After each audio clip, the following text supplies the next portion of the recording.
Sunday రోజు గంట సేపు మనది కాదనుకుంటే వారానికి సరిపడా కూరగాయలన్నీ మన ఇంట్లో ఉంటాయి. నేను మా అత్తమ్మ బోనాల పండుగకి షాపింగ్ అయితే చేసినాం, కానీ మా ఆయన మా పిల్లలు చేయలేరని మా పిల్లల్ని ఇంట్లో పడుకోబెట్టి నేను మా ఆయన నాగోల్కి అయితే వచ్చినాం షాపింగ్ చేద్దామని. ఇంకా షాపింగ్ చేసి ఇంటికి బయలుదేరే టైంలో మా ఇంటికి దగ్గరలో ఈ అంగడి అయితే పడింది. ఇంత పెద్ద అంగడి అంటే ఇక్కడ నుంచి మా ఇంటికి దగ్గర దాకా ఉంది, అంత పెద్దగా ఉంది మా అంగడి. మేము ఎప్పుడు చూడలేము, అంటే ఇక్కడికి వచ్చి మేము రీసెంట్గానే కదా, మేము ఎప్పుడు సండే టైంలో బయటికి రాలేము.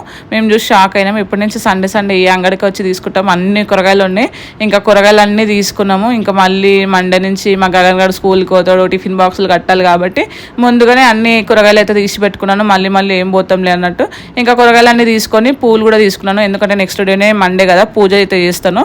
ఇంకా కూరగాయలన్నీ తీసుకున్న తర్వాత చూసారు కదా ఎంత పెద్ద మార్కెట్.